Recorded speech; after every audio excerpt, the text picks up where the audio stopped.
In 1938, Jerry Siegel and Joe Shuster created Superman, and with him, the superhero genre was born and the comic book industry was kickstarted. Now, I've been a fan of superheroes my whole life, but it wasn't until 1991, when Jim Lee and Chris Claremont relaunched X-Men, that I became obsessed. And while my obsession has dwindled over the years, this new series from the Pop Culture Bombcast is my way of reconnecting to what made me love comics so much in the first place. And I've brought my co-host and good friend Bender, who reconnected with his love of comics through our friendship more than 10 years ago. So join us as we break down the best of what each year in comic book history had to offer, as we give you that year in comics. 2007. That's the year we're doing today. Yes, sir. But before we jump into 2007, we're going to take a short trip back, just 3 years, to 2004 in our last episode. Yeah. Because we've got an update, because you read Identity Crisis in between. I did. So what's your thoughts, and give that a rating on that? I would give it a solid 4.5. I thought it was very, very good. Did you agree, though, that that was a rough rape scene for a comic book? The whole, DC does dark so well. They really do. Yeah, it was a tough scene. Every bad guy in there just looked either really sad or really sinister. Who was they the look like artist on bad that? guys, as Rags Morales. Yeah, Rags Morales. I mean, Captain Boomerang? Yeah. Catching him looking sad, Yeah. beyond his prime bad guy. I thought the art there was really good. He still had the ponytail, but he was losing his hair. I loved that. The ending, though, real twist there. Oh, yeah, with Sue. Yeah. I mean, not Sue, but... I forget her. Sue Dibney's the one who died, but yeah. I didn't want to ruin. I don't know if we should ruin it, but spoiler Well, alert. we did on the episode. Yeah, we ruined it. Is it Captain Adam? Captain Adams. Yeah, his wife is actually the murderer. That was a real twist. Why can I not... Oh, Jean Laurie. Jean, yeah. Yeah. So it was good. I really, really enjoyed it. Played like a really good noir mystery. Me and my oldest daughter were down at the Loop, and we went to that new comic shop there where Star Clippers used to be. Oh, is that gone now? It's Star Clippers is on Washington now, I believe. Oh, yeah, because they announced this big closing. Uppity. They announced it was kind of a no. I don't know any of the people that own it now, but there was this big. We're closing down. We've been here forever. This big sad thing. And then, a month after they closed down, someone else has bought it, and we're moving to Washington. So I was like, okay, well, that's cool. Good. So 2 comic shops in the city is a good thing. Yeah, no, plenty. There's plenty of comic shops in this city. Yeah, but anyway, downtown. Area. Oh yeah. So anyway, we went into, and I almost picked up the new Justice League, which is more of a mystery now. Okay. And it's a universe-spanning mystery, but my point is what was cool about the Identity Crisis, like I told you when we were reviewing it, it was such a small, contained story. For a lot going on and a lot of people, it was a very private detective story with a bunch of superpowered people. Yeah, I had never heard of Captain Atom before this, what I was reading here, but I'm not a huge DC guy, but... Yeah, it did a good job of containing that, and leading into later on, another good story that we'll talk about later on does not do a good job of containing a bunch of people. Yeah, that happens. Yeah. So any other comments about our last episode in 2004 before we get into it? No, I don't think so. Did anybody give us any questions? I would be shocked if they did. Any comments? I think... the Nerdcast guy had a lot of... Yeah, he talks about it. He's a loyal listener to this spinoff, and he also listens to the other show too. And also Rick Dury, owner of the Beer Sauce Shop, he talks to me about it all the time. In fact, he tried to talk to me about this before we even record. He was texting me today. It's like, hey, we're recording tonight, so you'll get it. So yeah, wait for it. But so that was 2004. But he should have sent us some questions. He should have answered them. Well, he always just tells me his questions. So every time we're going to jump into 2007, we're going to hit up on what was going on in the world, the whole genre of pop culture. So I will start off with the world, like I always do. Big deal. Steve Jobs debuted the original iPhone at Macworld in San Francisco in 2007. Yeah. I thought this was poignant and very topical. North Korea agreed to shut down its nuclear program, which didn't last long and feels a lot like deja vu now that we're in 2018. Campus shooter at Virginia Tech kills 32 and wounds 17. That was massive. I left that out on purpose. Well, yeah, after our last episode, for those that don't listen, I wrote this before. And an 8.0 earthquake hit Peru, killing 519 and wounding more than 1,300. Jimmy's so dark. Yeah, but then I'm coming back because Al Gore wins a Nobel Peace Prize for his work on climate change, which would eventually lead to The Inconvenient Truth? Yeah, from his documentary, An Inconvenient Truth. Music, you got anything else in the world before I jump to music? I got the last Harry Potter book was published. Yeah. Aqua Teen Hunger Force had the bomb scare where they put those little digital clocks all over Boston. Oh, yeah. I forgot about that. Yeah, everybody thought that they were setting up bombs.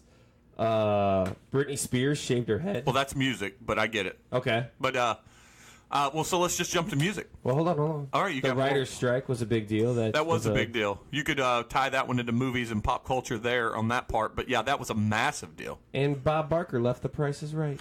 He retired. Yeah, he retired after a long... I wonder who was longer, him or Trebek now. Ooh, I don't know. And Pat Sajak, another one. That's a good trivia question. We'll have to look it up when we're done here. So, stay tuned. Music. The Police reunited for a world tour after 23 years of breakup. Tenacious D released a movie, Pick of Destiny. Was that 2007? Yeah, and they've got. I think they're making a new one now. Weird Al performed his 1,000th live show in Idaho Falls, Idaho. Mm-hmm. Surviving members of Led Zeppelin reunited for a show in London. That was their first time in 25 years. Not to be outdone, the equally iconic Spice Girls announced a reunited world tour. That. And a close race for the year's most popular song saw Beyonce's irreplaceable edge out Rihanna's Umbrella, Ella, A. So, good year for... Yeah, that song was everywhere. Good year for earworms. The worst song of 2007. And this is what you wanted to lead the show with. Was this one here. Let me see if I can get it to just speed right up to it. Oh, Soulja Boy. Shit was everywhere. I thought it was topical. It does because they Superman that hoe. Which, do you know what Superman in that hoe is? I think isn't that like you spread out on her back or whatever? You share your life-making juice and then put the sheet on her back to make a cape. Oh, is that what it is? That's what I was under the impression of. I could be wrong. I thought it was... I've been white most of my life. I thought it was like the doggy style, and then like you kick both legs up, and you know both are acceptable. Both are acceptable. Either way, it's stupid. The worst song ever. Yeah. So in sports, in a battle featuring the first ever matchup between black head coaches, the Colts whipped the Bears' ass in a rainy Super Bowl. Oh yeah. LeBron would lose his first finals in 4 games to the Spurs.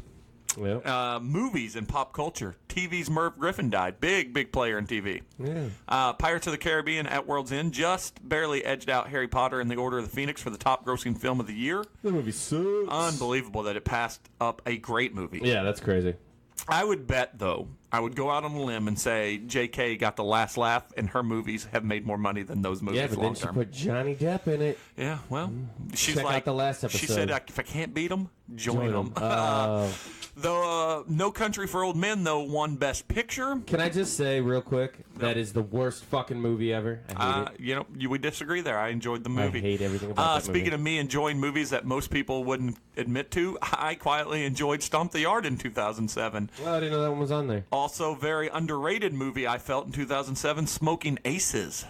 And, oh, really? I thought that was okay. And while 300 proved that Zack Snyder can, in fact, make a good movie, but it's rare that Style and Substance... What was his first one?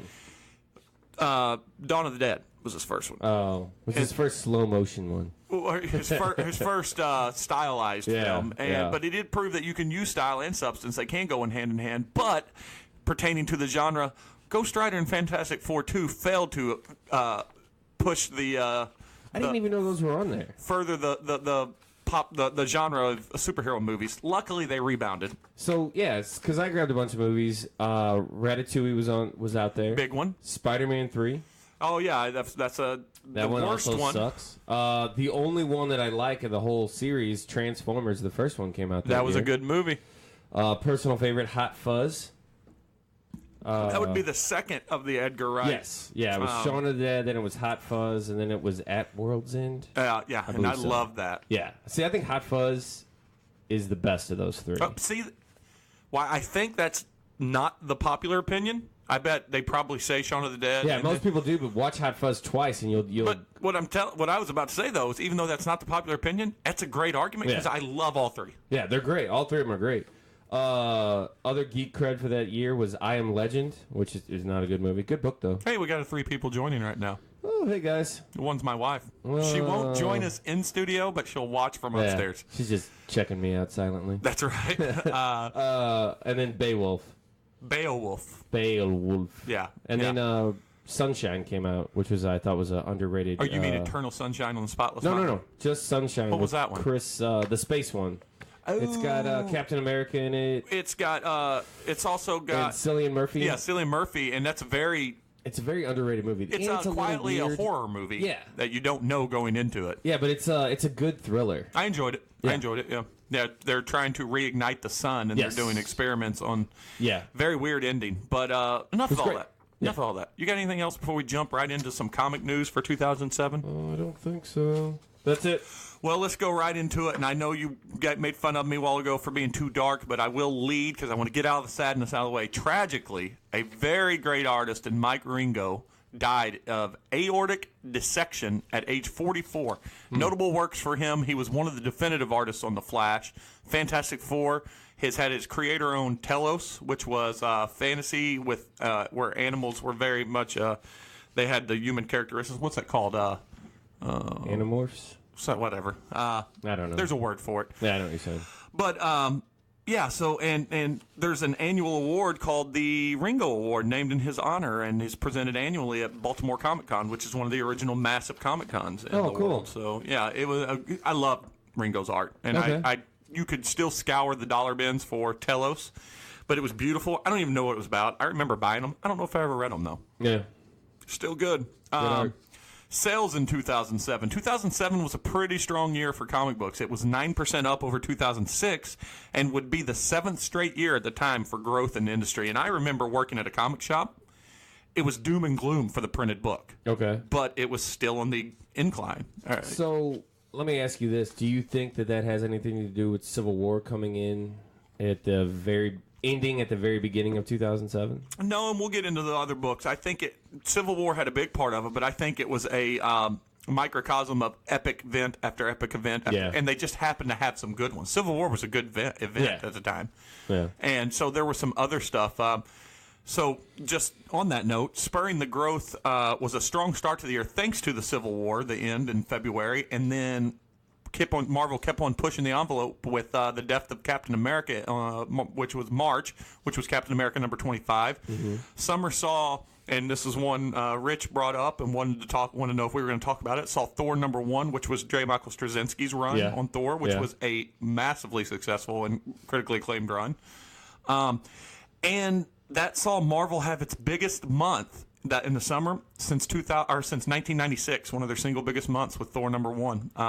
Month of September in 2007 would be the best month in the history of Diamond Comics era. No kidding. Yeah. Also a record high for the average cost of a comic book at the time, $3.27. I think they're like $3.99 now. Yeah, the year drew to a strong close in October, being pushed by New Avengers number 35.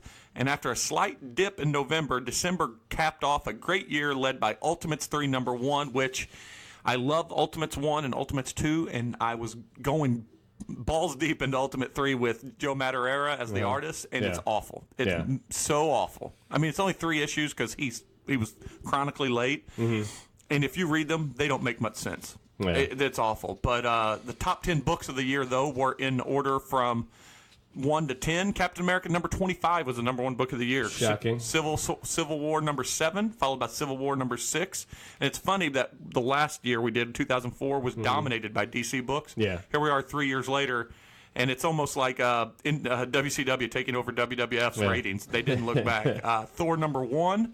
Dark Tower Gunslinger Reborn number 1. That's Marvel too. World War Hulk number 1. Dark Tower Gunslinger Born number 2. World War Hulk number 2. Fallen Sun, Death of Captain America Wolverine 0. And Fallen Sun, Death of Captain America Iron Man 0. So a clean sweep for the Marvels in the top 10 good for them. Year.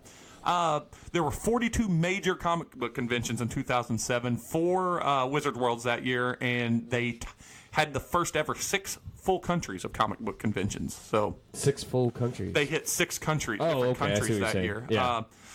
And then other notables for 2007 I have. Do you have anything before we go do that? No.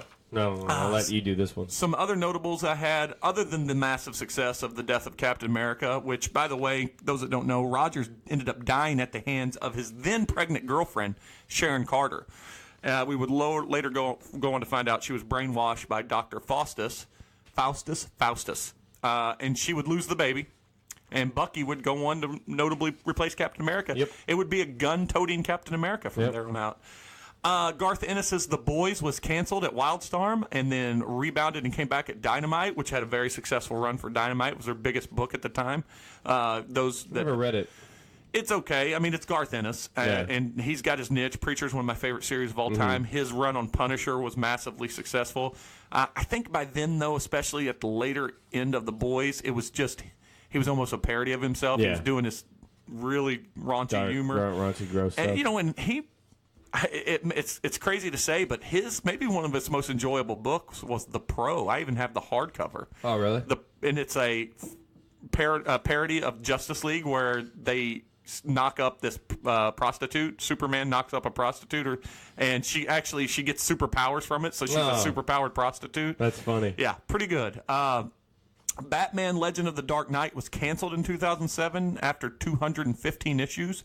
DC tried something brand new and did a year-long comic once a week called 52. Oh, I remember that. United States Postal Service released Marvel stamps. The horror genre had fans have a collective nerdgasm over the release of Freddy versus Jason versus Ash, which was kind of big. Oh, yeah, that's big. And a very odd Superman, Batman versus Alien Predator came out. But I believe you love this guy's art, and it was one of the first mainstream books by Ariel Olivetti. Yeah. And it wasn't if I correct me if I'm wrong, he was Loki fame. He did Loki, which was a very good story. Joss Whedon would give Buffy fans an 8th season finally I read it. in comic books. And Mighty Avengers kick off with Frank Cho art by Brian Bendis, and I believe the big sell for Mighty Avengers is Brian Bendis set out to redo how you do dialogue and word bubbles in comics. Really? No characters would have. Up until then, he had never used a thought bubble in Powers and Ultimate Spider-Man. Bendis Never used a thought bubble. So he used thought bubbles, but he would do them like in between regular dialogue bubbles. And I tell you what, when I was excited to see what he tried, it was awful. Didn't like it. No, the books weren't bad, but it was awful. Yeah, Bendis is kind of wordy.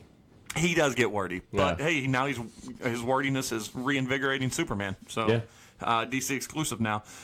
Our 3 books that we're going to dive into, and like we say this all the time, and they're not necessarily the best of the year, but it's what stood out to us as we were thinking back, so it's kind of the ones we go with.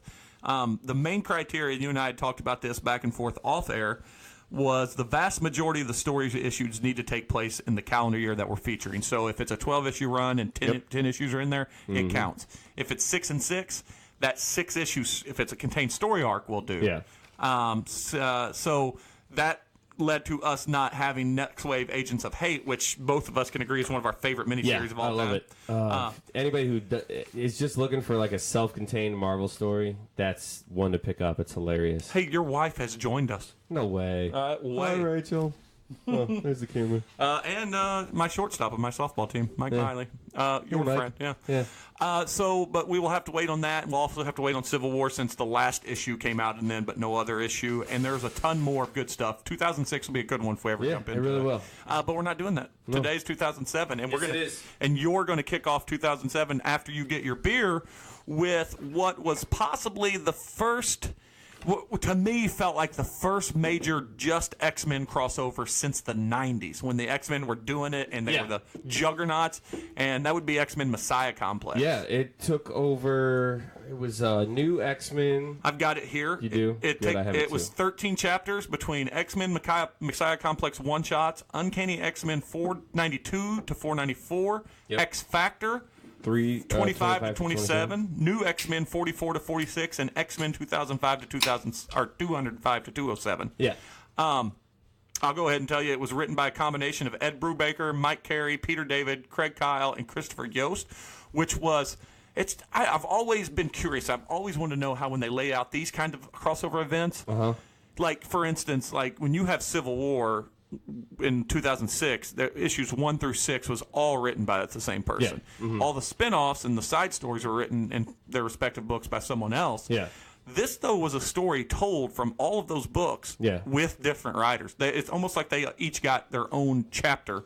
Yeah, and if they did a great job of pulling it all together, but I guess if you were going to break it down, I read it in the collected edition. Yeah, a little bit later. I think you borrowed mine. Yeah. And I think so that would be I wonder this if one you, right here. Yeah, that would be that one right there. I think if you were to read them then, I guess maybe you could tell the difference between the story, but they mesh so well together that the only time you really can tell any real difference in the story arc and the theme is the artist. The dialogue is just the artist, which was uber legendary X-Men artist Mark Silvestri.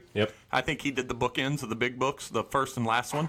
Billy Tan, who was another very good artist. Scott Eaton, Humberto Ramos, and Chris Bachalo, who were the latter two being very stylized, very good. Went on to own their own their own comics and their own stuff. And yeah, I mean that was the good lineup of art and writers. So that said, let's get into the plot, my man. It is a huge plot. So this takes place directly after the House of M, which is basically no more mutants. Scarlet Witch yelled no more mutants, and there was what was that? Yelled no more mutants. Okay, mutants. So they're cows now. Yeah, is that what it is? Mutants. Okay. So. And there hadn't been a new mutant birth since, I don't know how many years or how long it had been, but basically the mutant... It was a couple years. Yeah. 2005. So this is the first one written in the comics since 2005. Yeah. So basically mutants are on the edge of extinction, and then all of a sudden Professor X is talking with Beast and the...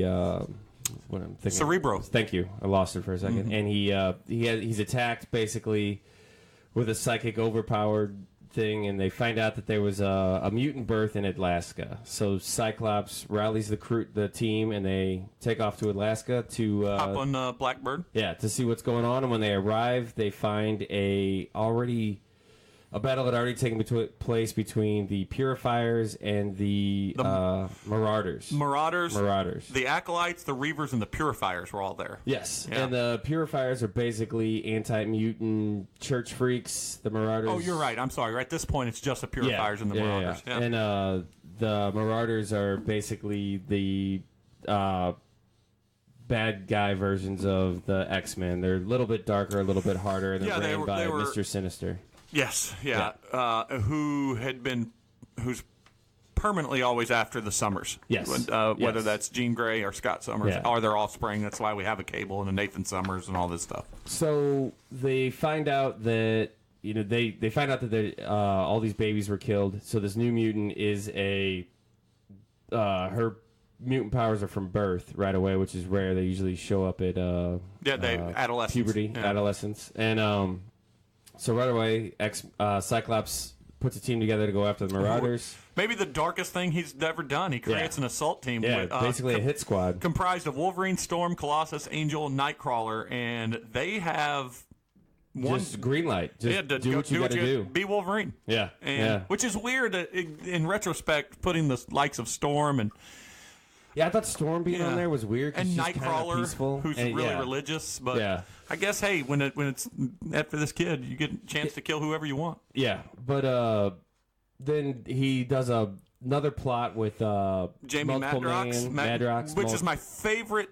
So there was a run of X Factor that Peter David wrote with and made him such an interesting character. Really? And that was my favorite sub-story during this is Jamie's story, because for those that don't know, he could create multiple versions of himself and send them all out to live their own life and call them back and absorb them and have all of those life experiences. Yeah, it's really it's a cool concept, and for as many mutants as there are, that's a very well thought out character and power. And he basically goes and visits Forge, who has technology to... Forge has always been able to go time travel. Yeah, he's a time traveler. His mutant... Forge's mutant power is probably one of the best. But it's super... He's just super smart at inventions. Yeah. That's your... So he's essentially Elon Musk of the mutant universe. Yeah. That's not a power. No. He's just really smart. Yeah, he could have done that without being born with that mutant gene. I don't know. It's called studying. Either way, Tony Stark. Yeah, basically. Either way, he finds out that with the birth of this new mutant, that there's the future split off into two possibilities. And here's where it gets kind of great for me, because Madrox sends a version of himself to each future, and one of them is a future where this new baby kills 1 million humans, and all of the not good work. Yeah, all of the mutants are basically encamped or enslaved in a concentration camp, and they run into Bishop. And I guess this is one of the story arcs where we meet Bishop for the first time. Yeah, his early life. This is a Bishop that has none of the experiences of the one of the series that we've talked about before, and this Onslaught. Yeah, and does not know about the X-Trader and all that stuff yet. Yes. But they don't really, correct me if I'm wrong, they don't really touch on the other version of Madrox and where he goes.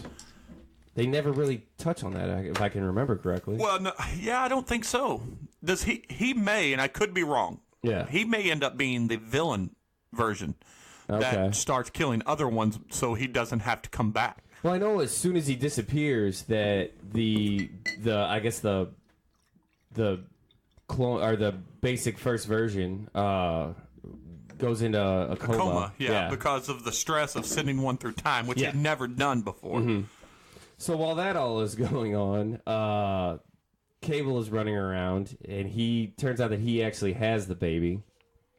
They do. The second one does pop up. We can get it. It comes back up later because I forgot. They go through with Layla Miller. They jump in through. But Layla's with the one with Cable. Oh, is that right? Bishop. Yeah. Yeah, it was kind of weird. Anyways, there's also a mutant dog called Predator X running around chasing people. Yeah, which is essentially an alien predator combo that was created just to literally eat mutants. Yeah. And then there's all kinds of crazy subplots with the New Mutants going after the Purifiers and Lady Deathstrike, who's running those. You want to take some of this? Yeah, so then of course the new X-Men go to attack the Purifiers base. The assault team tracks the Marauders to Alaska. These are the young kids, the teenage kids. And they attack them with Emma Frost's help. Back in New York, the one Sentinels are infected by Nano Sentinel and turn on the X-Men. And attack Xavier's mansion. Which leads a return of Iceman in a cool scene. Yeah, that was really good. Wolverine tells Cyclops, this is where he informs Cyclops that Cable, in fact, has the baby. Yep. Cyclops assumes his son used the Nano Sentinels to attack them for some reason. Yeah. So he dispatches It's a distraction. Yeah. So he dispatches a new X-Force. Oh, by the way, his son is Cable. Yes. And this would be the real bad team. Wolverine, Hepzibah, how do you say that? Warpath, Caliban, X-23, and Wolfsbane. And that is a murderer's row right there. This is the actual kill team. Cable walks about in Alaska with the baby, and the Forgotten Predator X continues killing mutants left and right at the X Mansion. Yep. Meanwhile, back in the future, Layla and Madrox discover the mutant concentration camps that you alluded to earlier. Yep. And they get permanently branded with an M on their face, which pops back up in a cool way in a little while. Yeah, that is cool. In present day, X-Force finds Cable mid-battle with Deathstrike and Reavers, Lady Deathstrike, that is. Yes. X-23 kicks Lady Deathstrike's ass, but Caliban is killed in the process. Yes. And for those that don't know, they did a version of Caliban for the Old Man Logan, the movie Logan. Yeah, which was a very cool character in that movie, I thought. Cable steals a Blackbird and hauls ass to Texas, hoping to use his forged time-traveling device. But he gets sucker punched by Bishop. Yeah. And Madrox and Layla discover in the future he was going to kill the mutant messiah, thinking she was the lead reason. The reason that they're all in concentration camps and his parents are dead. So now Bishop gets attacked by the Marauders because this is basically a game of 21 in basketball. It's everybody against everybody. Yes. And they take the baby to Murray Island under Gambit's leadership. Yes. Once there, we learn that Mr. Sinister, who has the baby, is actually Mystique. Yeah. And that hiding. Mr. Sinister is long dead. Mm-hmm. Thanks to Rogue's touch. Yeah. Cerebra. It's not Cerebro. It's Cerebra at this point because. Oh, it's the second version of it. Yeah. Is used to track Gambit, and Cyclops rescues X-Force, Bishop, and Madrox. Cyclops sends Bishop and X-Force ahead to the island in a faster one ship. Yep. And after they leave, Madrox reawakens after Layla uses a stolen grenade to kill his dupe, which instantly sends him back in time. But when he wakes up, he has that all M those on his memories, face. yeah, which is really cool. That was a good scene. Yeah, I enjoyed that. He tells the group about Bishop, and Predator X arrives at the mansion for a fight just in time with the go toe-to-toe with the new X-Men. Which these are all young kids, for those of you who don't know. Yeah, new X-Men at a time. So Pixie, she has teleporting ability. She teleports them to Muir Island. Cable uses a stolen ride to get to Xavier, to help him. Yep. And he explains that in the future, the baby was a messiah who united all of man and mutant kind. So Mystique tells Gambit that Destiny, her former beau, told her about the baby and that it would heal Rogue, because Rogue's in a coma at the time. Yeah, that's a whole thing that just pops up out of nowhere. Yeah, and wasn't so into X-Men at the time. I jumped back into it a little with this. I did not know all that going on. And apparently that's the whole reason that Rogue was running with the Marauders, because they had Rogue in a coma and the thing. Yeah, who knows? Yeah. So she tried to save the baby by pushing its lips to Rogue's lips, but Gambit stops her, saying that Rogue wouldn't want an innocent to die for her. Yeah. The Marauders and Acolytes battle X-Force and the newly arrived X-Men. Professor X interrupts Gambit along with Cable. Cable gets the baby again, and Bishop walks in along with Predator X. The Mutant Eater chomps Bishop's arm off in a good scene, and Wolverine does what he does and kills the monster from inside out. Yep. Yeah, which is... That's a pretty good scene. Yeah, that's the way Wolvie gets shit done, man. Yeah. Rogue wakes up and, like a spoiled kid, disowns her mom. Mystique. I feel like she was in the right. She had it coming, but still, you know, I mean, that's what teenagers do. They wake up, even though she's a little older than that.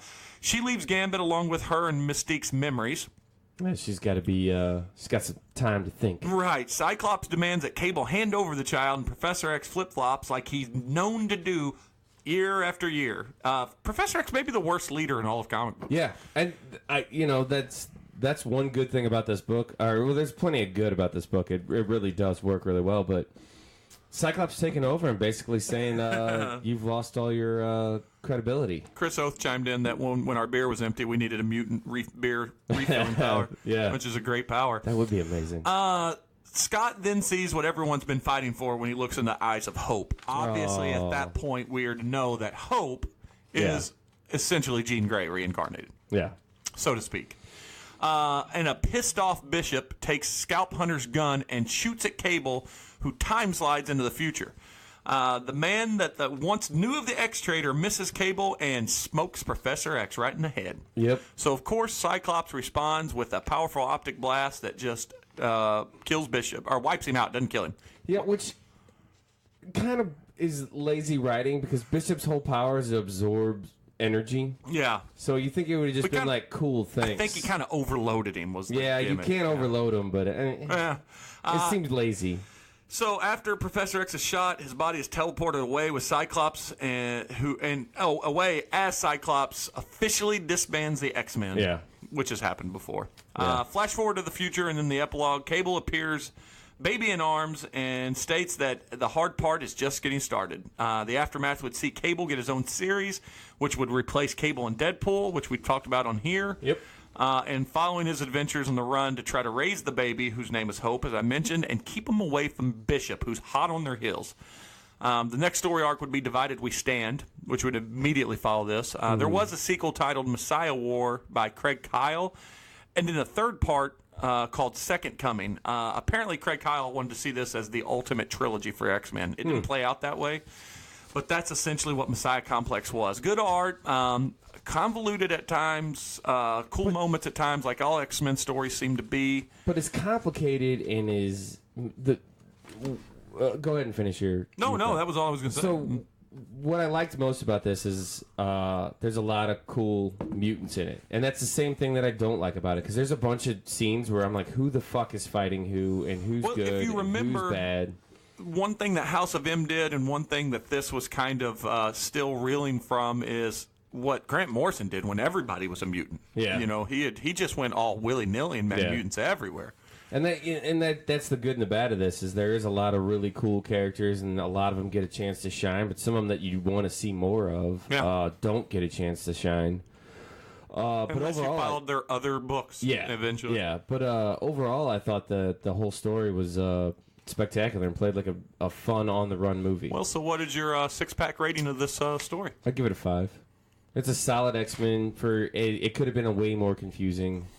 I'm going to go 4. Okay. Not my favorite X story, but definitely not. It was a solid reattempt to capture the 90s magic with the X-Men. I thought it did a good job. It did have its moments. I mean, you have Cyclops make command decisions. Mm-hmm. You have Professor X do something or may have one big moment, and you package it around a bunch of Wolverine stuff, and you got an X story. Yeah. And everybody else falls into line, like your setup role, like if you're a relief pitcher before the closer and stuff like that. So the good guys are the good guys, the bad guys are the bad guys. Yeah, I'd give it a 4, but I would recommend that everybody read it once. I've probably only read it, and this probably was my 3rd time reading it, so it's not a book I've revisited a whole bunch. Yeah, I mean, there's a lot going on, so it's not like an easy... And so much has gone on since and before that it's hard to pinpoint if you just pick it up and read it again. Yeah. It's hard to pinpoint what was exactly going up on the X. But I enjoyed it. I mean, that said, oh boy, I think I'm out of order. What just happened here? Yeah. You kind of threw me off because I thought we were talking about Hulk first. But we were. Hey, whatever. You called an audible, I went with it. I don't even see where my Hulk is. So either way. Yeah, I am upset. That means I failed to print one page of my notes. That means I'm going to wing it, man. I'm going to wing it. I can wing it. So let's just dive into that. Let's dive into World War Hulk. Speaking of disappointing, or at least revisiting a story, World War Hulk was the direct result of what I consider, and I think you were going to ask this question before we started the podcast, was there ever really a good Hulk story? I was going to ask that. So World War Hulk follows what I consider one of the best. Planet Hulk was unbelievably good. Yeah. And there's some other ones like Future Imperfect, which is only a 2-part series, which I loved a lot. George Perez and I believe Peter David. Great story. But Planet Hulk was a massively successful book written by Greg Pak, I believe. Yeah, I think he did. It's got to be his best work on Hulk. Somebody can correct me if I'm wrong. I believe it is. And so he followed this up. And so I read it first. When we decided to do 2007, like I'd said before, those that haven't heard, I was sitting upstairs. We didn't know what year we were going to come up with. And I said, Missy, pick a year between 2000 and 2015. She goes, 2007. I said, that's it. We're going to do it. Yep. Looked it up, and I was like, oh, yeah, World War Hulk. One of my favorite characters, period. So I went back and reread it first. And we'll give our rating at the end, but a little disappointing. But here's how it breaks down, essentially. Okay. So Hulk is on his way back with his war bond, which is the characters Meek and Korg. Yeah, Korg. I forget the guy has the old power. I forget his name. I'll look him up. Keep going. And Hulk. And Hulk is enraged because he not only was sent to that planet, so he thought, by the Illuminati, he also was under the impression that the Illuminati sent a nuclear weapon that killed his wife, that he became the savage king of this planet. Yes. After Planet Hulk, he's the king. Yeah, he took it by hand and by force and brought peace to the land. Yeah. And they had a son that he didn't know about. Yes. We'll get to that. Yeah. But she was pregnant at the time. She was pregnant at the time and blew up and died, and so he was under the impression that they did it. So they had their ship and they decided to come back. That's the first part of the disappointment. It's a very, very cheesy scene where he is on the bow of the ship practicing swordplay as it hurls through space after. I didn't catch the practicing. I thought he was getting ready to just jump.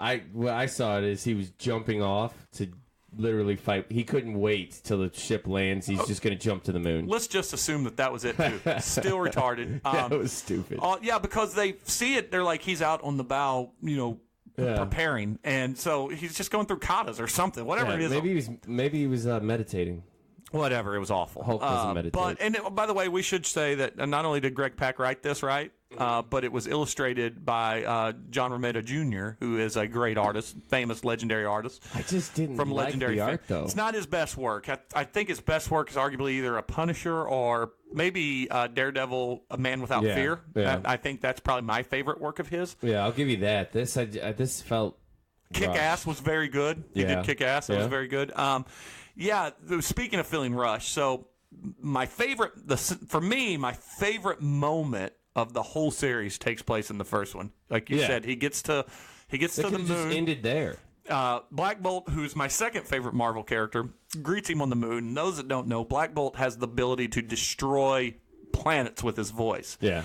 And him and Medusa are on the planet waiting for Hulk to arrive. And she essentially says, Hulk, do you not know that my husband has beat your ass before? Yeah. And he's willing to do it again. And Hulk's like, well, there's no talk this time. And then, Black Bolt opens his mouth and he says, stop, and destroys Hulk, so to speak. Yeah. And Hulk then jumps from the rubble and says, I didn't come here for a whisper. I came to hear you scream. And he beats the shit off panel, which was the way to do it. Yeah. Because this is the very first fight. Beats the shit out of Black Bolt, who is one of the heavy hitters. Yeah, he's basically one of the most powerful. He's got the most powerful, top 5 most powerful. His voice is arguably one of the most powerful weapons in the universe. Yeah. And he's also super strong, durable, and a great military leader, great leader. He's what everybody wants their president to be. Yeah. Quiet, lead by example. Complete opposite of 2018. Yeah. But so the Hulk, they've got these collars that were used on them in Planet Hulk that keep them minding. And Thor Ragnarok, for those that don't know, they used a little chip, but essentially it's the same thing. So he puts it on him, and they arrive on Earth, and he's got a big projection that so people in New York can see, and he announces that Captain America, or not Captain America, I'm sorry, the Illuminati, who is.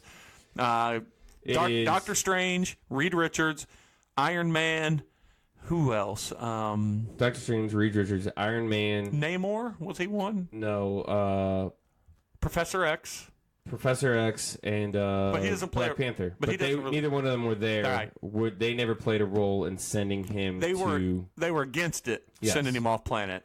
So it's basically just Black Bolt, Tony Stark, Doctor Strange, and Reed Richards are the ones that he's really after. So he gives them an ultimatum. All of those people turn themselves in, or he's going to take over the world. Yeah. And I think he starts with destroying Manhattan. Manhattan. And he holds up Black Bolt to prove, I'm not here to fuck around this time. Yeah. I'm the Hulk. What follows is a series of encounters with Doctor Strange, and here's where it essentially falls apart for me, too. Yeah. They actually sloppily write this in. Mm-hmm. Why don't we just send him somewhere using your magic powers? We can't do that. We did that once, and this is why we've got this situation. Send him somewhere where he can't come back. Send him to Suture. Send him to hell. So instead, you allow yourself to become possessed by one of your greatest enemies and become evil and fight Hulk and basically sacrifice a bunch of people that he has to turn around and save, and then realize you're an asshole and let him beat the shit out of you too. Before that, though, he tries putting him into an ethereal plane, which I guess he forgot, but it's something I remember because I remember the old Marvel role-playing game from the early 80s. Mm-hmm. Hulk has the ability to see ethereal planes. He Oh, I didn't know that. He can see other worlds and stuff like that exist simultaneously around him. It's just something. So he sees what he's doing, and he reaches out and crushes his hands, therefore crushing them for a second time. Yeah. So that's the ultimate fuck you move. That's plot point one that I don't like. I was okay with the hand crushing. Yeah, no. I just mean the fact that they could have just teleported him away. Yeah. But they didn't. They choose to go head to head. It's a comic. Yeah, and Tony Stark decides to go head to head with his new ultra souped up Iron Man suit. Yeah. Spoiler alert, it does not work. Nope. So he gets trapped. Another good scene is the Fantastic Four fight where he whoops Thing, because they always have had toe-to-toe before. Yeah. The Thing has no chance at this enraged Hulk. So those also that are listening that don't know, the madder Hulk gets, the stronger he is. Well, this is the maddest he's ever been. Yeah. So we think. And he hands it to the Fantastic Four. Mm-hmm. And what I like is he essentially just stretches Reed until he finds his stretching point. He's going to break if he keeps stretching. We've never seen it. We just think Reed's indestructible. But turns out if you keep stretching him, you'll find his end. Yeah, and he puts a little thing around his neck. Another bad plot point. Why couldn't he just skinny himself up and slide it off of it? Yeah. Kind of weird. Lazy writing. So at the same time, though, Sue Richards is trying to talk Sentry into coming in and taking care of this. Sue and the president and Tony, and they've all went to the Sentry. And so for those that don't know, Sentry is a rip-off of Superman for Marvel. But they give him this plot device that he has multiple personality disorder, and his dark personality is even more powerful than his light, and it is ultra scary.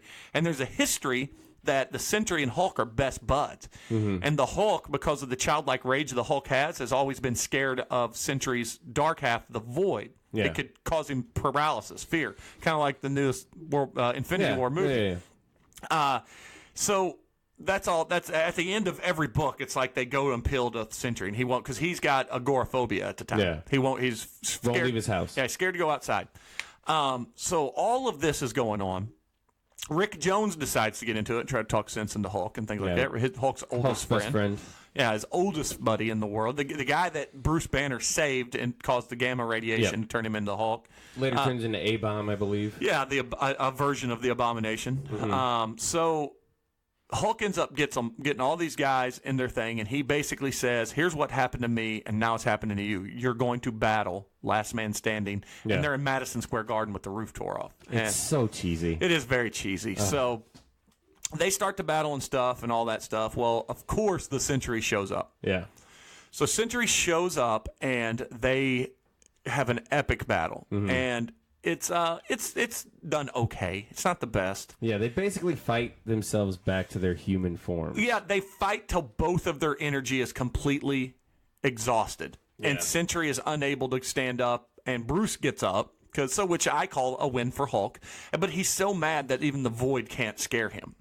Like, Sentry has a calming ability over him, and it doesn't work. So that happens. Well, unbeknownst to us, Meek, who is one of Hulk's war bond, is unable. It turns out he's the one that caused the bomb. Yeah, he didn't like the fact that Hulk was now promoting peace after he took over the planet violently. Yeah, because he saw what they did and he proved his point and he stopped. Yeah.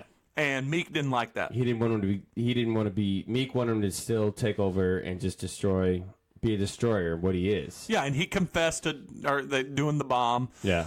So then Hulk destroys. Yeah, he pounds on Meek. Yeah. Well, I think he kills him. No. So Meek picks up the staff and goes to kill Hulk. Yeah. And Rick gets in between. Oh, that's right. And it kills, so to speak, Rick Jones.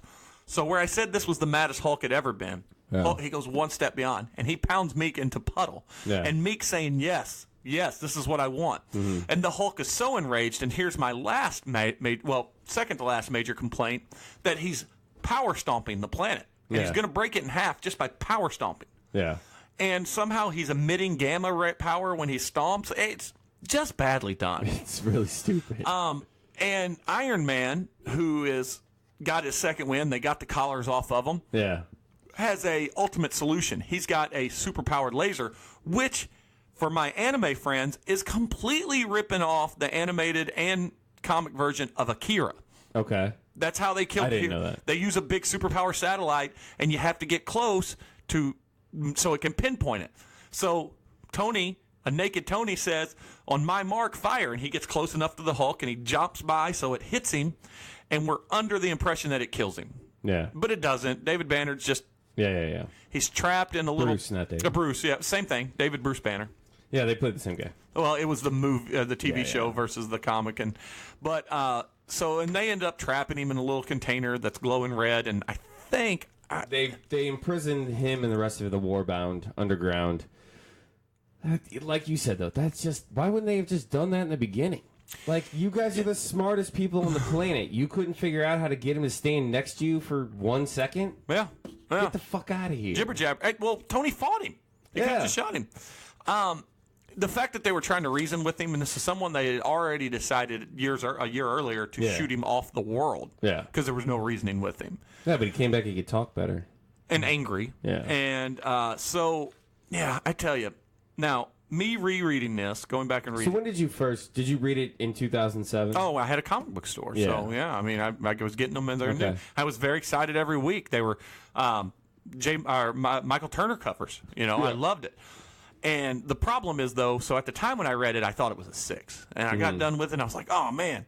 And then I went back and reread it again. It was more like a 5. Well, reading it now, it's a 3.5. Yeah, I'd give it a solid 3. This is the Michael Bay of comic books. Like if you're 12, this is definitely a 6 for you. It's everything you want. It's Hulk beating everybody up. It's big awesome fights and little to no plot. But it's just when you go back and think about it, like there's way better stories. We covered better stories this year. Yeah, this is not the worst story that we've covered. No. That would be Marvel versus DC. Yeah. And although that might have had a better plot. Heroes Reborn. Yeah. Those were I still think those were more awful than this. They were. But this did have a lasting impact though. There was a lot of things that spun off this, like A-Bomb. We got A-Bomb. I believe we got Red Hulk after this. Yes, which was a pretty good character. Yeah, General Thunderbolt Ross is the matter he got. He burned. Yeah, he got more heat. He emitted more heat. And he was essentially almost a Hulk left for power with a brilliant military mind. Yeah. And then what else did we get from this? We got the War Bond became a normal group of characters for a while. Korg. We got Thor Ragnarok, which is arguably one of the top 3 or 4 Marvel movies. I think, which is crazy that we can say top 3 or 4. That there's that many now. Yeah. 120 movies, I think. I think it's closer to 18, but okay. But I do recommend you reading it, but more so, and we're not going to get into the why, I recommend you reading the previous year's Planet Hulk, which was unbelievably good. Beta Ray Bill! So, yeah. So, anyway, that was Orwell Hulk, and I don't know why. I hope I did a good enough job in spite of losing my notes. I've read it enough. I think we basically got the... I think we had more detail there than they put into writing it. Quite positive. Yeah, because it did really feel like it was just moving scene to scene and fight to fight. It was fight, couple of exposition scenes, fight, couple of scenes, fight, end game. And that's kind of my problem with like a Hulk exclusive book is that you just want to see him beat shit up. You're not a big fan of the Hulk, Superman, super powerful guys that shouldn't have a way to beat them. Yeah. I get it, but I love the Hulk, and they've done it. There's been some guys like Peter David's epic run on the Hulk. There's been some great stuff written. Greg Pak's run. Yeah. This was not one of them. No. Oh, we didn't mention his son comes out of the Scar. That was an epilogue. Scar, yeah. Yeah. Who is also... and this is a bitch that you could always use with any comic. Anytime something new happens with a character, like they have an offspring or they have a new villain... They hate their parents? Well, yes, but it's also... And they're more powerful. And he proved, and if you even read what Scar's did, he is actually more powerful. No, he's not. He's not. He gets beaten up by his dad in the com. I mean, Hulk is the strongest one there is. Period. And you don't have to keep making other characters. Now he has that caveat that if you get him before he gets too mad, okay. But you don't have to creep. Like for instance, I've not read it, but there's Weapon H now. It is a Hulk with adamantium claws. Yeah, I haven't read that yet. No, thanks. Yeah. I'm out. You're bothering me. That's the run where Sabretooth is running the X-Force or Uncanny X-Force. Yeah. But I think though of all, even though this was frustrating, the biggest takeaway, and it was more to do with Planet Hulk, but we did get to great. I mean, both of these stories together gave us Thor Ragnarok, which was awesome. Mm-hmm. So thanks. Yeah. So good job, Greg Pak and Marvel. But I'll give it a solid 2.5. 2.5. Oof, yeah. I really just didn't like it. I get it, but I think let's talk about this next book, and this is the last book we're going to cover. This is by far, and congratulations, Dark Horse. This is the first non-Big Two company. I was going to say that. That was the thing that I wrote down. Non-Big Two, first one. This would be the Umbrella Academy, which is I want to start with the art. Gabriel Ba, which is amazing art. I can't stress how beautiful the art is. This, and also amazing covers by James Jean. And the reason I started with them, because the guy that wrote it, this would be a debut for the writer into comic books, who is the lead singer of My Chemical Romance. It's Gerard Way. Mm-hmm. And, without Glad you said it. I would have said Jared. Without getting, I just know. Man. I know. I would have said it right. I got daughters. We actually have a friend who has a daughter up the street, and she's really into him. So. Yeah. But I will say this, without giving the review yet, this is a home run for your first outing. Yeah, it won the 2008 Eisner Award, Best Finite Series. Which is spectacular. But even Best Limited Series, essentially. So the first 6 issues of the story arc is what we're going to call, which was the first series. It's called Apocalypse Suite. It ran from September 07 into one issue went into February 08. Essentially, what the Umbrella Academy is 7 superpowered children who were immaculately born to women that were shown no signs of being pregnant. Yes. And I love, that's my favorite first scene in the book, when it's intergalactic wrestling match between a superpowered Hulk Hogan type character, and he gives an elbow drop to an alien, and 43 women give birth. Yeah, that didn't know they were pregnant. That's that's pretty weird. Yeah, it's a Which good sets segue. the tone. Yeah.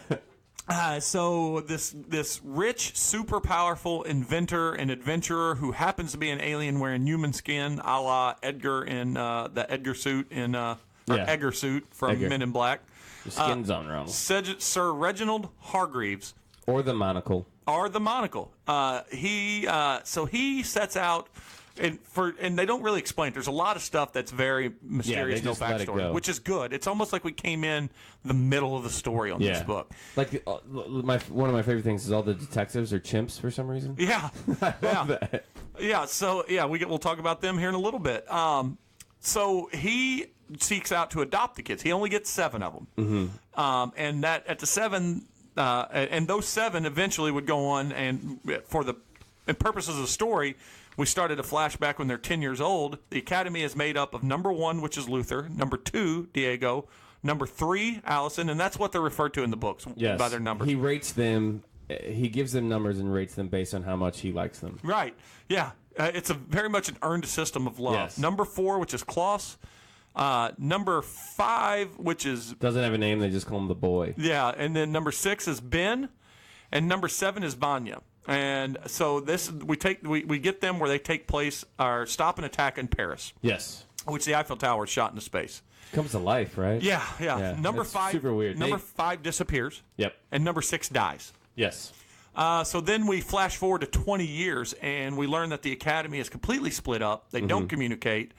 Number 1, who's the team leader, is living on the moon for otherworldly threats, to watch out for otherworldly threats. And another... Can't stress enough how awesome the design for the characters are and the idea.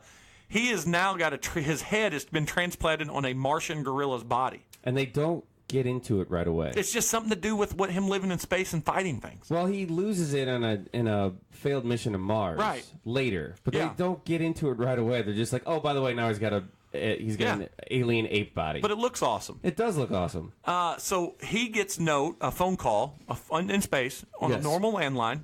That Hargreaves is dead. So he travels back to Earth for the first time in a long time. And at the same time, when he gets back, number 5 returns, who had been missing for the 20 years. Yes. He still looks like a 10-year-old. Yeah, everyone else's age. The boy. Yeah, the boy returns. So number 1 reunites with his sister, number 3. And keep in mind, they're not really brothers and sisters. No, they're all adopted. And her name is Rumor. And her power is to basically... Yeah, her name's Allison. Yeah. Rumor is what they go by. And she has an amazing power. Yeah, her power is if she says a lie, it becomes reality. Yeah, she can alter reality with a lie. Yes. And he has always had a crush on her, and she has recently divorced and has a daughter. Then they see number 4, who has the ability to communicate with the dead. There's number 2, who's the rebel of the team, who's got superhuman accuracy and is a badass knife fighter. The Kraken. I love the name. Yeah, it's a good name. Yeah. And after Hargreaves' funeral, they talk to number 5, who has the ability to time travel.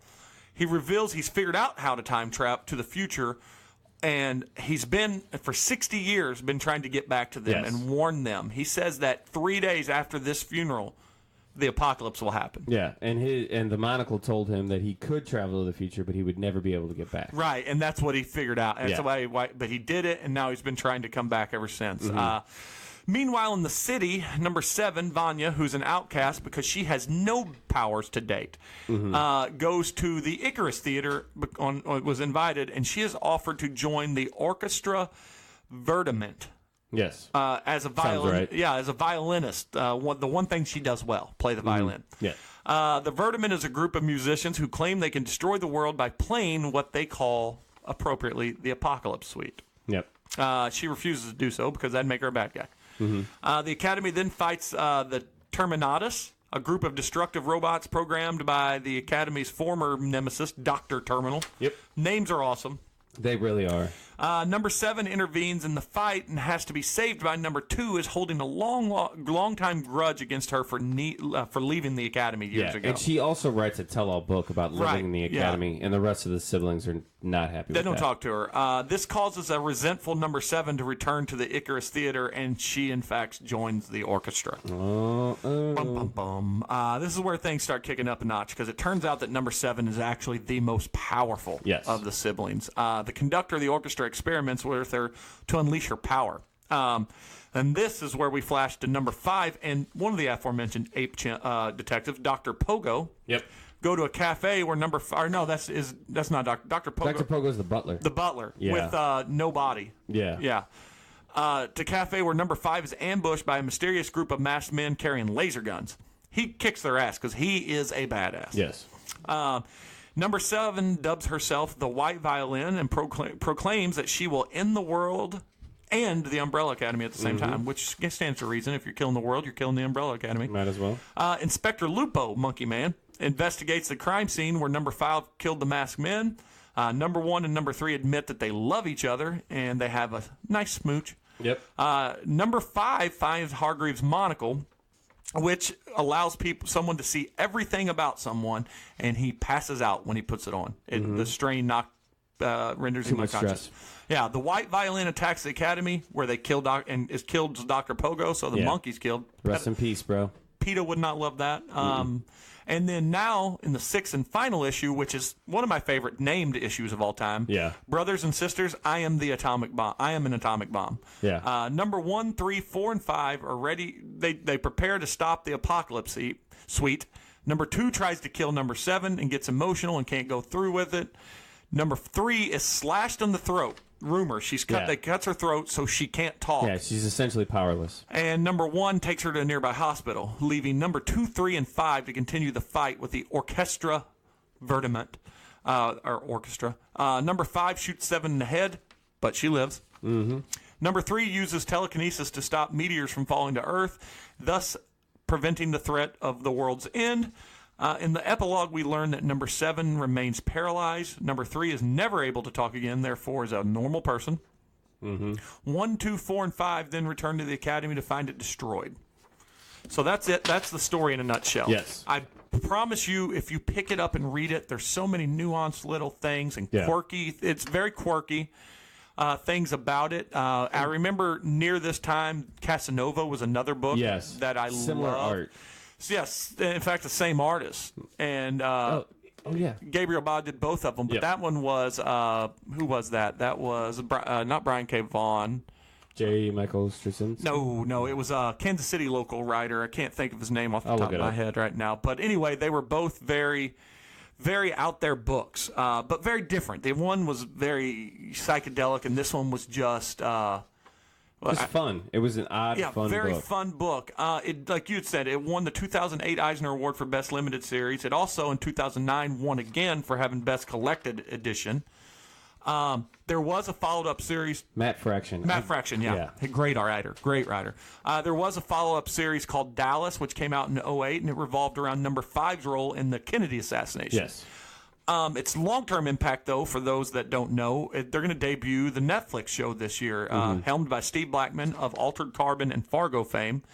And notable actors and actresses in it is Ellen Page and Mary J. Blige. Yeah, I thought that was pretty awesome. Yeah, Cha-Cha is who she is, So, like you said, it's an odd and it's a fun book, and the art is just spectacular. Just Google Space Boy.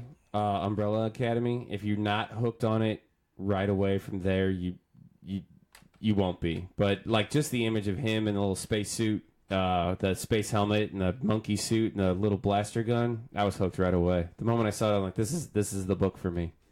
Yeah, I mean everything about it screamed to. I loved all these pulpy noir books. Yeah, at the like novels and stuff, and this was very much like a 60s style sci-fi with a little bit more of a modern edge to it. Yeah.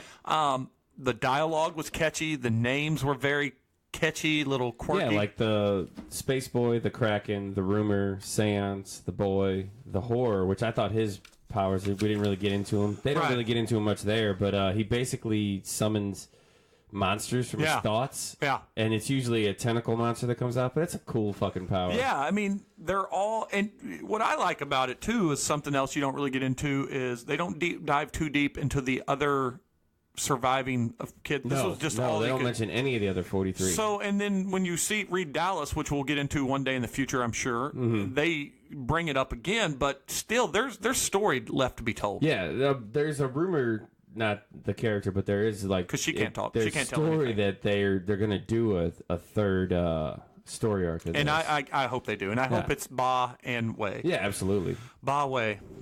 So I'm pretty excited about it. That I reread it. In fact, I finished reading it today on my lunch at work. I read the first 3 issues last week, and I finished the last 3 today. And I can't stress enough how it's a perfect culmination of good young artist, brand new writer, and an original idea. And that doesn't happen often. No, and it's one of those books that even if you just read this arc and didn't go on and read the second one, which I don't know why you wouldn't, but if you did, you'd be satisfied. Yeah. You don't need to pick up 42 other books, which is another... That's 12 books. Yeah, and it's nice, beautiful collected hardcover right here. Our live stream has died, but that's okay. Well, either way. And probably another reason it appeals is what you just said, harkens back to why we loved Astonishing X-Men. Yeah. It's just 12 issues and it's self-contained and it makes sense. Yeah, and that's the hardest part. Like, when you talk to people, they're like, oh, I'd like to read comics, is where do you dive in? And it's like, well, you can jump here, you can start there. I suggest you always Google whatever character you're into, whether it's Batman, Superman, Spider-Man, whatever. Look at their best arcs. Just go best Batman stories. Whatever the top 10 is, just read those. You don't have to read all the peripherals and stuff. Just start there. Yeah. So thoughts, ratings, and would you recommend it? I would highly recommend it. As well as would I. I believe I've done that a bunch of times now. I'd give it a 5.5. I'm hesitant to give it a 6 because we've done that to Dark Knight Returns and whatnot. Yeah. So I'm going to tell you what. I mean, it's not a deep story. Here's why I'm giving it a 5.5. Okay. Because in the process of drinking this 6-pack rating beers, I spilt one of them, so it only gets a 5.5. Oh, there you go. So, it is a solid 5.5. It's a lot of fun. It was enjoyable. I probably only read it 3 times, 3 or maybe 4 since it came out, but it still is enjoyable today when I finished it as when I first read it, and I found myself knowing what was coming and still anticipating that next issue. Yeah, and then just looking at the world around it, if you can get a book where you not just focusing on what the characters are saying, but looking at the art around it and the world around them and how kind of quirky that is, and you wonder why they don't mention why all the detectives are apes. It's very shit like that. Minimal world building, yeah, but very effective, and it makes you want to know what else is going on in this world. Big time. Big time. Absolutely. So 5.5 for me, and 5.5 for you. So. Can't stress enough. Go check it out. Check out every book we talked about. If there's anything from 2007 that we didn't talk about that you want to know, I know Rick did want us to talk about Thor, which was a very good series from Straczynski. Did Jason Aaron take that over right away from him? Because if that's the case, there's been 15 years of strong Thor stories. I don't think he did. Okay. I don't think he did. In fact, I think that Thor was canceled again after a little while. But Straczynski's run was solid. Yeah, it was very solid. Are we back on? No, I think somebody just sent me a message. There we go. Yeah. Hey, you guys are off the air. Yeah. I also read Buffy season 8, just because I was looking for other things from 2007, and I'm a huge Buffy fan. What did you think of that? Oh, it was a good time. If you enjoyed the show, it picks up directly after season 7. Buffy and Xander are running a hit squad, basically, or a protection squad out of Scotland, and it was a lot of fun. I'm going to go back and read all the other seasons. I'd say 3, but you liked the Buffy, so you gave it a chance. It was just that I only read the first 6 issues. I wish we would do that a little more in depth with Serenity and Firefly. I know there's books, and I've never got into them, but I really feel like some days I should because I love that so much. And then one of the other reasons I'm giving it a 3 is because he did such a good job on Astonishing X-Men, and he was kind of the story just didn't feel as deep as that one did, and I was like, he's phoning this in. But either way, it was good. It's worth checking out if you're a Buffy fan. Yeah, I'm going to see what I missed talking about in 2007 because of that missing page. Because I usually get into more of the what other comics like characters debuted and whatnot. Yeah. So I'm going to bring that up real quick. So we're stalling for time with the song. Yeah, people need to tell us what year they want to hear. Yeah, we do definitely want to hear what. Even if it's just the same 5 people who always chime in. I don't mind. I like you guys, and by all means, please rate. I mean, I know there's people that do enjoy it. Take the time to actually rate and let us know what we're doing right, what we're doing wrong. So let's see. I'm just going through Freddy versus Jason Ash. We talked about that. Some of the other stuff that debuted. Boy, it wasn't really a solid debut year. I mean, I think we pretty much hit the nails on the head. So go check out 2007. Any comments, let us know. Hashtag TYIC at PC Bombcast. And then throw 2007 into it or whatever you want to do. Or if you go back and listen to their other shows, and I know you listen. Just listen to all of them. They're still the most downloaded episodes we do. Yeah. So I apologize. The live feed went off. We're going to fix that. We were so into talking about Umbrella Academy, I didn't see that it failed. So I didn't even look over. We'll figure it out. Anything else on 2007? No. It was the year before I graduated college. It was a kind of a blur. You were drinking. Yeah, a little bit. I never looked back. Yeah. So keep reading. We'll keep doing this. We'll figure out here in the next week or two and tweet out what the next month's going to be. And here comes Soulja Boy. Hey, we're also, if you like the idea of I mistimed that. Thinking of what other kind of episodes. We're also, in order to break the monotony of these annual year reviews, like doing a career for a creator or something like that. This is an all comic related podcast, and it's always going to be called That Year in Comics. So help us out. Yep. Help us out. We're done.